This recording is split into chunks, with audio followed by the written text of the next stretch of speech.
हे राधे कृपा गौसेवा धाम में आप सौનું સ્વાગત છે। આપ સૌને રાધે રાધે। લક્ષ્મી આવે છે પણ ટકતી નથી, લક્ષ્મી આવે છે પણ દરિદ્રતા લાવે છે, સાથે સાથે લક્ષ્મી આવે છે સાથે રોગ લાવે છે, આર્થિક મજબૂતાઈ મળતી નથી, પ્રસન્નતા મળતી નથી।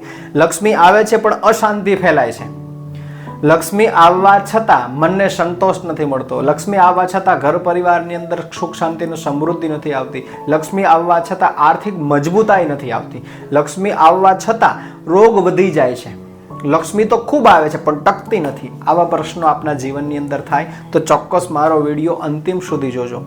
આજ આપની માટે લક્ષ્મીને સ્થિર કરવાના અને લક્ષ્મીને પ્રસન્ન કરવાના ઉપાય લઈને આવ્યો છું, તો ચોક્કસ મારા વિડીયો અંતિમ સુધી જોડાયેલા રહેજો અને રાધે કૃપા ગૌસેવા ધામ મારી ચેનલને સબસ્ક્રાઇબ કરી લેજો અને લાઇક કરજો। સૌથી પહેલા ઉપાય તમારે કરવાનો છે, પ્રતિ દિવસ તમારા ઘરની અંદર શ્રી સૂક્તના પાઠ સવારમાં ઉઠી અને 21 પાઠ કરવાના છે, જેમાં 16 શ્લોકો લખેલા છે।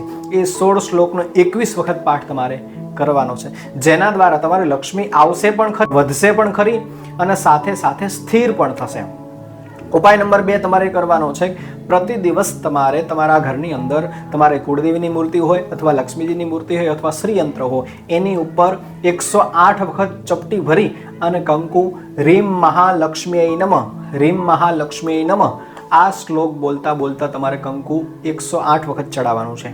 ઉપાય નંબર છે 3, ત્રીજો ઉપાય તમારે એ કરવાનો છે કે પ્રતિ દિવસ તમારે કંકુવાળા ચોખા કરવાના છે, શુક્રવાર અને મંગળવાર આ 2 દિવસે। કદાચ આપ રોજ ના કરી શકો તો શુક્રવાર અને મંગળવારના દિવસે કંકુવાળા ચોખા કરવાના છે અને કંકુવાળા ચોખા રીમ મહાલક્ષ્મી જ વિદ્મહે વિષ્ણુ પત્ની જ ધીમહે તન્નો લક્ષ્મી પ્રચોદયાત આ શ્લોક બોલતા બોલતા તમારે શ્રીયંત્ર અથવા કુળદેવી ઉપર આ ચોખા ચડાવવાના રહેશે 108 વખત। ઉપાય નંબર છે 4, પ્રતિ દિવસ તમારા ઘરની અંદર સવારમાં ઉઠીને લક્ષ્મી અષ્ટકના 11 પાઠ કરવાના છે।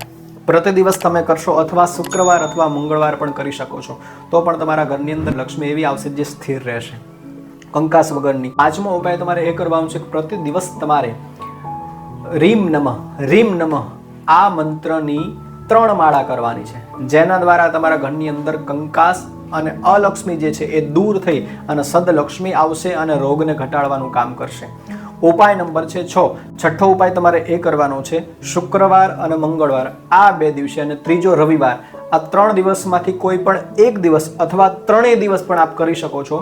21 ગુલાબ લેવાના છે અથવા 21 ગુલાબની પાંદડી 21 પાંદડી લઈ અને મનની અંદર મહાલક્ષ્મીય નમઃ મહાલક્ષ્મીય નમઃ આ શ્લોક બોલતા બોલતા આ મંત્રનો જાપ કરતા કરતા 21 ગુલાબની પાંદડી અથવા 21 આખા ગુલાબ તમારે ચડાવવાના રહેશે, જેના દ્વારા તમારી લક્ષ્મી સ્થિર થશે, તમારી લક્ષ્મી રોગથી મુક્ત કરશે અને લક્ષ્મી તમને પ્રસન્નતા આપશે। તો મારા ઉપાયો જરૂર કરજો। આપેલા ઉપાયો શાસ્ત્રમાં વર્ણવેલા છે, જે ઉપાય કરવાથી આપની લક્ષ્મી સ્થિર થશે અને ઘરની અંદરથી કંકાસ દૂર થશે, વેર દૂર થશે, એની સાથે સાથે લક્ષ્મી સ્થિર થશે અને પ્રસન્નતા અને સુખ શાંતિ અને સમૃદ્ધિ પ્રદાન કરશે। આપને આ વિષય કેવો લાગ્યો જરૂરથી જણાવજો અને રાધે કૃપા ગૌસેવા ધામ મારી ચેનલને સબસ્ક્રાઇબ કરજો, લાઇક કરજો, શેર કરજો। આપ સૌને રાધે રાધે।